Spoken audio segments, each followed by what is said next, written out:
Namaste and a pleasant good morning to one and all.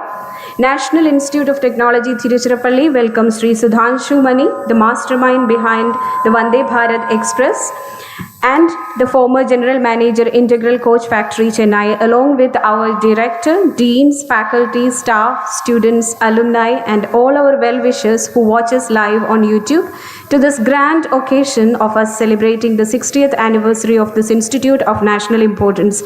Welcome all to Institute Day 2023. Sri Bhaskar Bhattji, our respected Chairman Board of Governors, has always been benevolent and steadfast in his approach towards matters of governance. He has been a central role in navigating us through several academic and administrative ventures. A distinguished alumnus of IIT Madras and IIM Ahmedabad, our chairman's wealth of experience in the industry and in policy making enabled NIT Trichy to strengthen our strive towards excellence. Warmly welcoming you, sir, for the presidential address. Yeah, I'm sorry I'm not able to be there, Mr. Mani, and I would very much have liked to meet somebody who has excelled at what personally I love. But just to give you some background about, and I'm sure you have great experience with the railways and in ICF. And the Vande Bharat Express, which you have contributed significantly and perhaps in a way fathered it, is an example of two things. One is what India can do, what engineers and managers in India, leaders like you can do. So thank you. I'm sure there is much more about you in your introduction that would be mentioned by my colleagues. On this Institute Day, once again, the strides that the Institute has made makes me proud and makes the nation proud. You might want to visit the investment that the government of India has made in a supercomputer, beyond a supercomputer in this institute, which is one of its kind, I think, director in the whole country. So once again, Mr. Sudhanshu Mani, thank you for being here. And I'm sure our boys and girls and faculty and staff and alumni would want to hear from you. Just to give you a short personal experience, when I think they may mention to you that I was in IIT Madras. So I used to be in Bombay those days. So I have traveled on the so-called Dadar Madras Express up and down 4 times a year. For 5 years, that's 20 times. After that, from Bombay to Ahmedabad on the Gujarat Mail, again, over 2 years, maybe 6 times a year, that's 12 times. So those are the memories which are deeply embedded. And, as students, there is nothing called appreciation or non-appreciation. It was just that you were happy when you got a seat or you got a reservation. The journey that Indian Railways have made in that last, I'm talking about 1971 to begin with, so that's like 50 years back to now is extraordinary. And the last 5 years, I think, thanks to you, has been a journey of moving towards world class. So thank you for that, for everything you do for railways and for the country. Thank you. Jai Hind. Let me proudly announce that this year, once again, we secured the first rank among all NITs for the 7th consecutive year and improved our ranking to 8th in the engineering category in the NIF ranking system. Let me proudly welcome our dear Director, Dr. G. Akhila, to address us. Over to you, ma'am. Our respected Chief Guest, Sri Sudhanshu Mani, our beloved Chairperson, BOG Sri Bhaskar Bhatt, Registrar in Charge, Dr. Thamrai Selvan, our Deans, Head of the Departments, Faculty, Staff, Student Achievers, Parents, Media Representatives, Ladies and Gentlemen. I am delighted to welcome you all to our annual Institute Day celebration. This day is a special occasion for all of us to come together and recognize the achievements of NIT Tiruchirappalli community in the academic year 22-23. Over the years, we have worked hard to create a culture of excellence that has helped us achieve remarkable milestones in academics, research, and innovation. We are on track to fulfilling our vision of transforming NIT Trichy into a multidisciplinary university of global reach, characterized by research-driven teaching and research-driven learning. I am filled with gratitude to each and every member of our community who has contributed to our success. Our success has been made possible by the exceptional talent and the dedication of our faculty, staff, and students. Their tireless efforts have helped to create a vibrant and dynamic community of scholars and researchers who are committed to the highest standards of excellence. I would like to conclude with a few words about NIT Tiruchirappalli's motto, locally relevant, globally competent. This is a powerful statement of our institution's commitment to excellence in education, research, and service. To live up to this motto, we must continue to cultivate a culture of innovation, collaboration, and excellence. Thank you very much, ma'am. It is a privilege to introduce Sri Sudhanshu Mani, who began his journey back in 1976 when he joined Indian Railways as a trainee and now has spent more than 4 decades in Indian Railway Service of Mechanical Engineers, fetching intensive experience in projects, railway operations, R&D technology, and rolling stock designs, including hands-on, administrative and managerial experience, capped by the assignment as the senior most representative of Indian Railways outside India, and later as the general manager of the biggest railway coach building factory in the world, the Integral Coach Factory, Chennai. Sri Sudhanshu Mani is a spokesperson of environmental management, green energy, and sustainable development practices, which is exemplified through many of the books he has authored and co-authored. The pioneer of the art movement Suffer in the year 2011, which is being emulated all over Indian Railways today. He is also a fellow of Institution of Mechanical Engineers, London. Sri Sudhanshu Mani's philosophy can be derived from his work that clearly illustrates what Haim Jinot, the Holocaust survivor, has once said: reading, writing, and arithmetics are important only when they make us more humane. Dear sir, we are all ears. Over to you. Good morning, all of you. I'm extremely thankful to Dr. Mrs. Akila here, who first contacted me to be here, and Dean Dr. Shankar Narayanan, who has been taking good care of me since I arrived and who has been in touch with me. Will they play the slides? Or? Okay, yeah. I'm expected to speak about this train you see on the screen. I will try to speak less about the train, but certain very simple measures that went into making this train, which is not so much of engineering, but all about you and me. I'll begin with these wonderful words of the People's President, APJ Abdul Kalam. If I have the next slide, please. Dream is not the thing that you see in sleep, but dream is that thing that does not let you sleep. In The Merchant of Venice, Portia says that if to do were as easy as to know what were good to do, chapels had been churches, and poor man's cottages, princesses' palaces. Which does not mean, and does mean, that if to do were as easy as to come and lecture to you, I will not do that. Try to restrict myself to certain little things that I was able to do with my team, what I would call proof of the pudding. You know what innovation is? It begins with an idea and develops into a concept. It could be product, process, business, or anything, but when it is tested in the market and there is an outcome of value, the cycle is complete. The progeny of innovation is technology, which could have all these things, product, services, input, expertise, methods, processes, and if I may add, artistry. For being truly Atmanirbhar is to do whatever you do, whatever you create with a sense of pride and ownership. And pride and ownership alone can make you Atmanirbhar.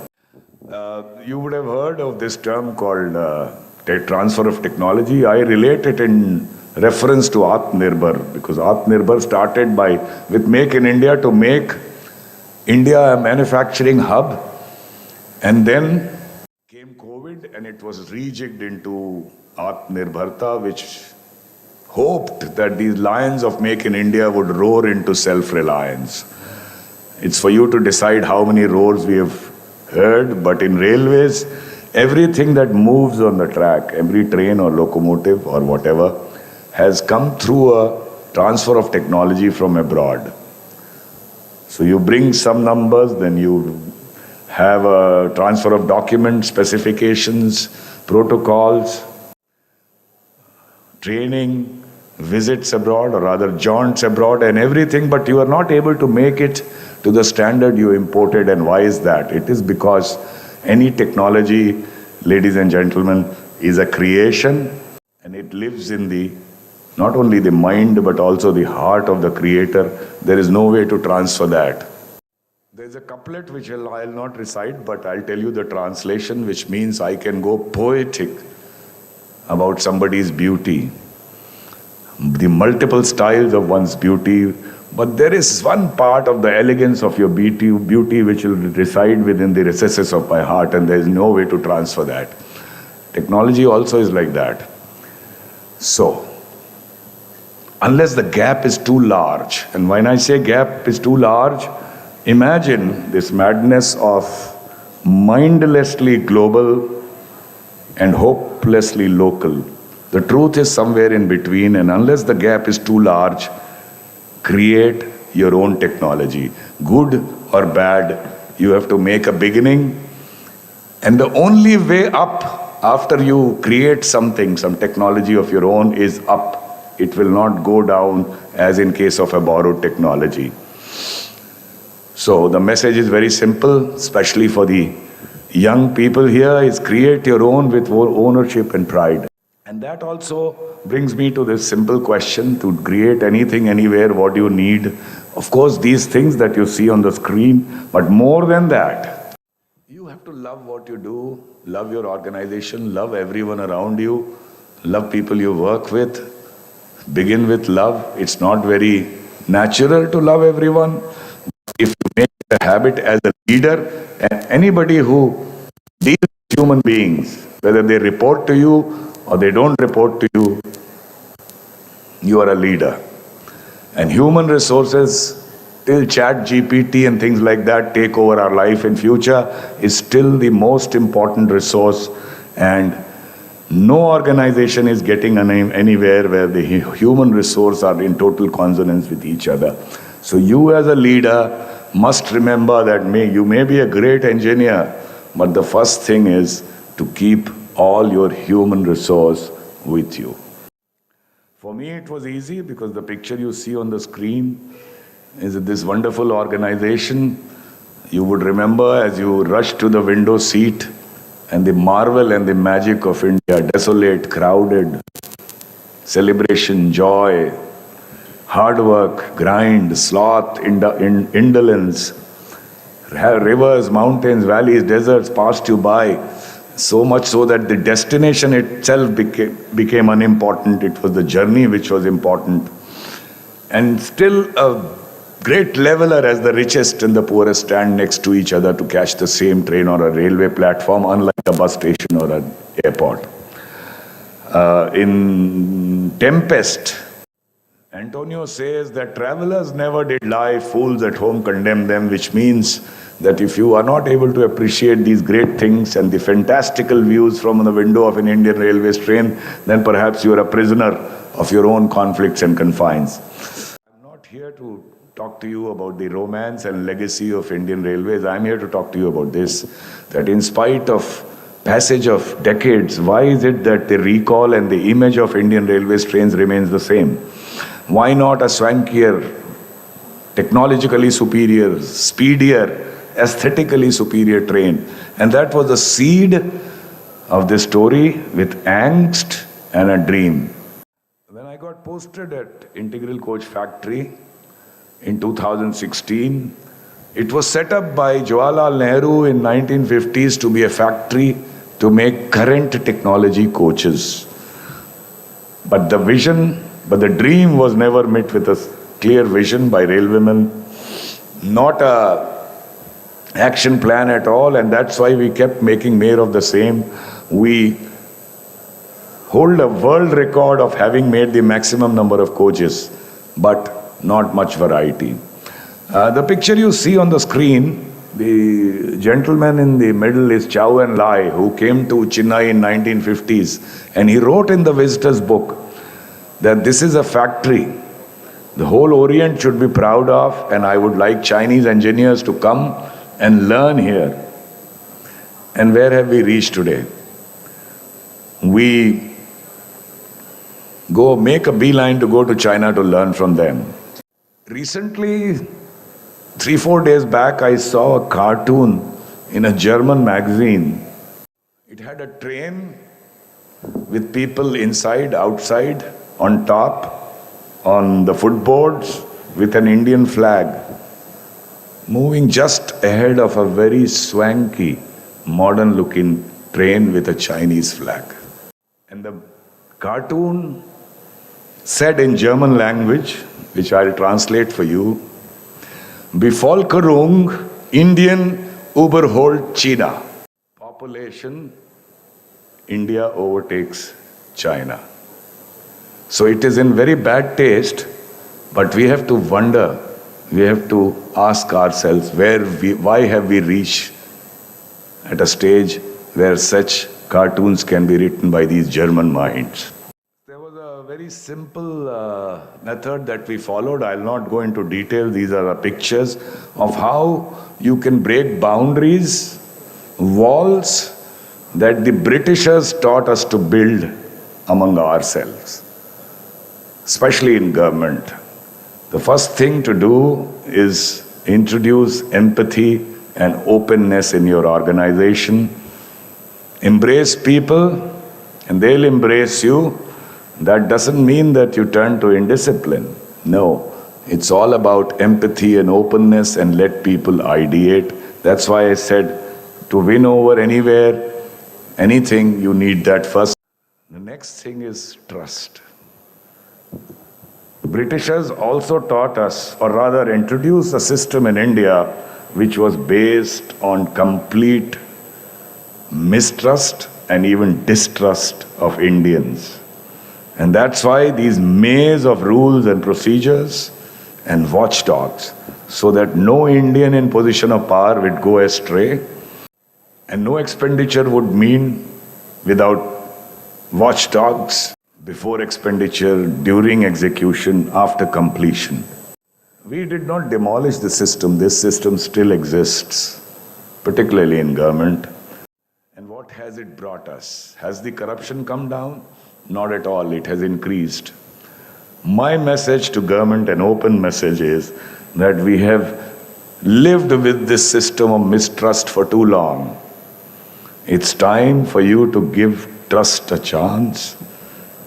And I can assure you from my experience that not only will corruption come down, but a lot of things, many things would get done. A very simple example, when we were building this train, so there are two gentlemen in the big team. So this was a factory with 12,000 workers. I was planning to reduce it to 10,000 by the time I left. I almost was able to do it because too many cooks spoil the broth. But there were two gentlemen, the chief design engineer, mechanical, and the chief design engineer, electrical, who were the key to make sure that the right components go in the train.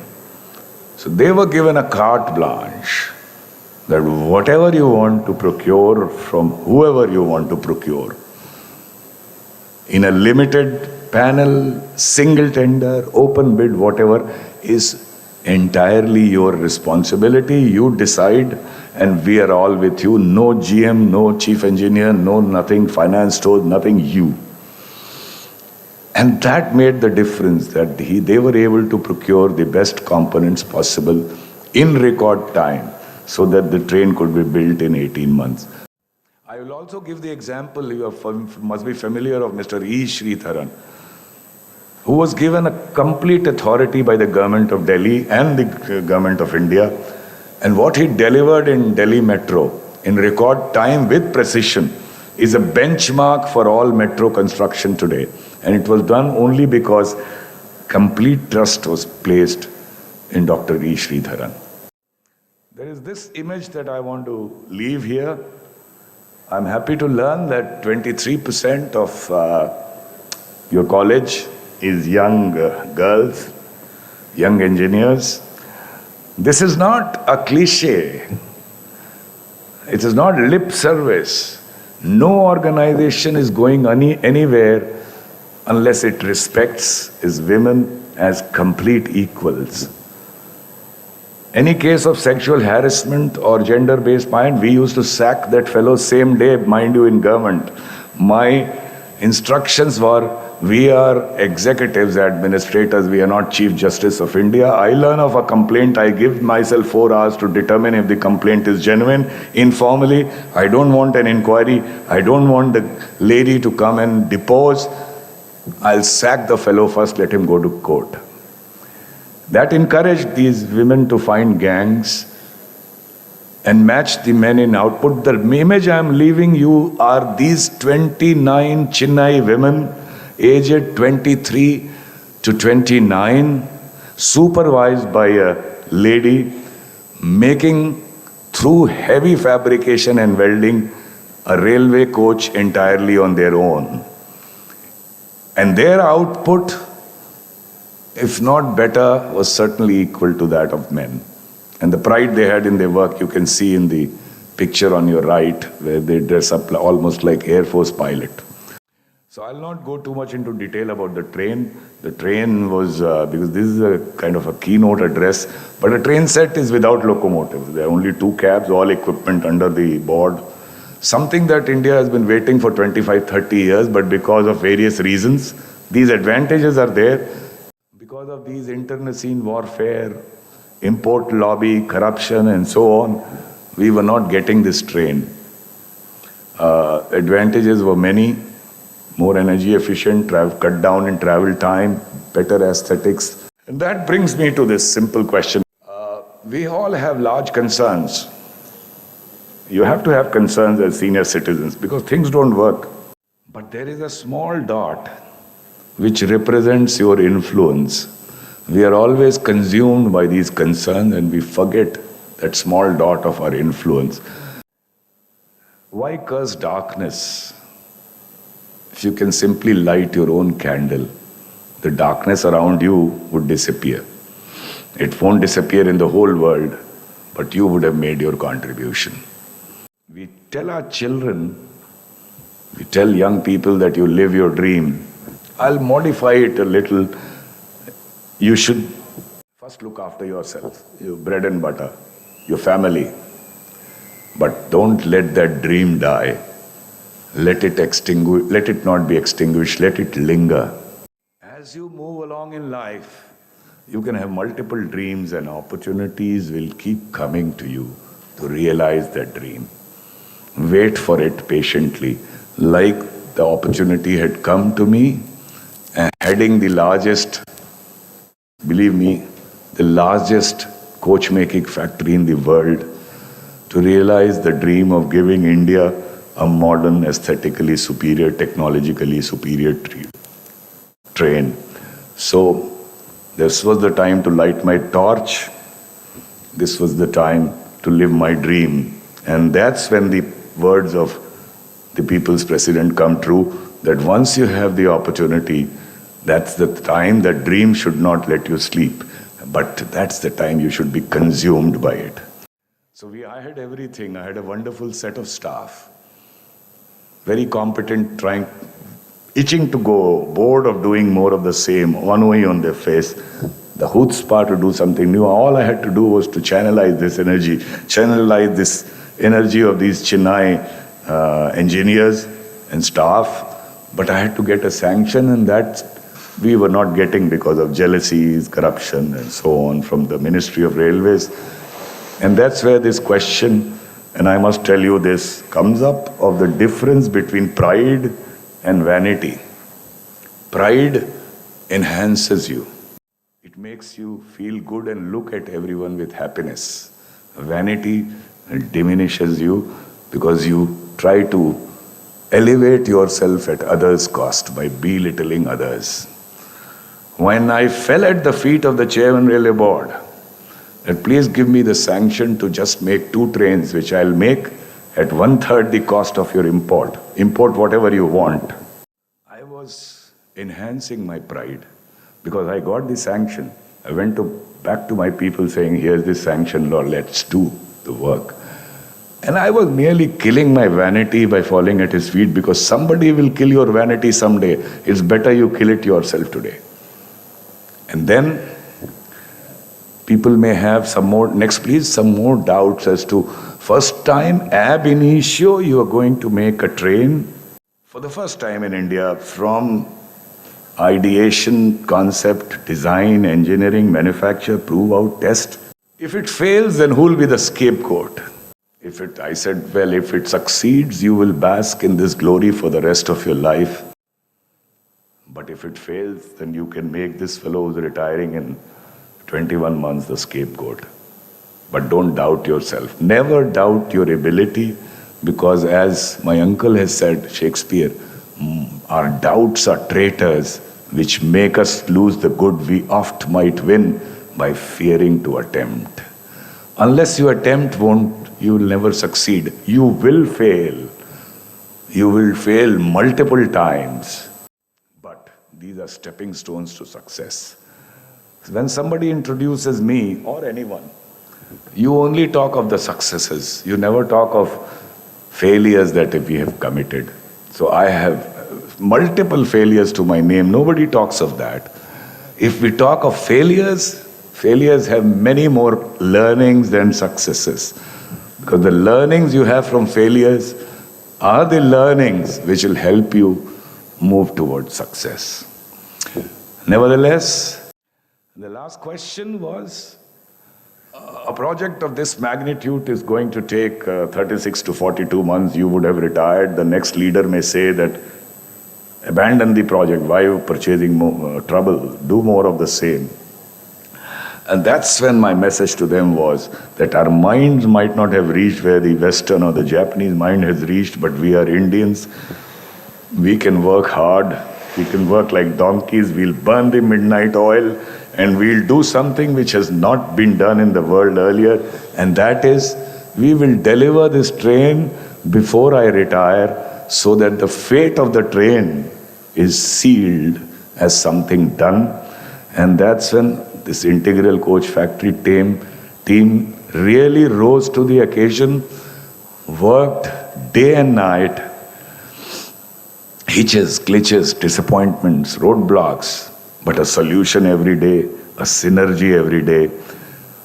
And to remind everyone that the train must go out in calendar year 2018 before I retire in December 2018, we gave it a name, and the name was Train 18. And fortune favors the brave. We were able to turn it out in October of 2018, in precisely 18 months after we started. It was tested at 180 kilometers per hour, and it came out with flying colors in all roadworthiness and ride index criteria. It was launched by the Prime Minister himself as the Vande Bharat Express between New Delhi and Varanasi. Since then, there was a period of negativity for 3 years, but after that, things are back on rail, and I believe the 15th train was inaugurated on 25th from Trivandrum to Kasargod. And if you understand what Six Sigma is, 15 trains running every day, and there has been only one case of detention or loss of punctuality. That is father of Six Sigma, if you ask me. And all because of the sincerity of these team members of Chennai's Integral Coach Factory. I will now end with three things. It was just a train. It was not Mangalyaan or Chandrayaan or a missile or a rocket. But the love and appreciation it got. I mean, it is not Sudhanshu Mani who has been called here. It's Sudhanshu Mani, creator of this train, who has been called here. Why? It's just a train. I also wonder, when we were doing it, we never thought we were doing something that would get this kind of appreciation. The answer lies in what the Prime Minister keeps saying. The first time a Prime Minister is there to flag off each and every train, last 15 of them. And I believe he would keep doing it. Because he sums it up as a symbol of aspirational and resurgent India, an India which can do things for itself, an India which can create products of its own. And 1,000 such projects, million such projects are possible because of people like you. All it needs is leadership with passion, empathy, and a sense of purpose. As my uncle has said, that things one are done, life's happiness, joy, soul lies in the doing. Yes, it lied mainly in the doing, but every time I'm afforded this opportunity to relive that story, I relive that joy once again. So thank you very much. It was pleasure speaking to you. Thank you.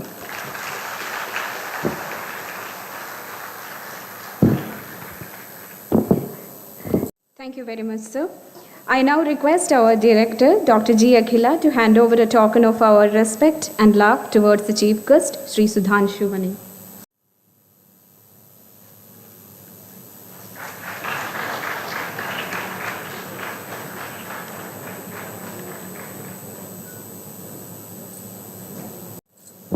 Thank you very much, ma'am, sirs. Now for the Budding Researcher Award, Pujari Venkata Yeshwanth, Electronics and Communication Engineering.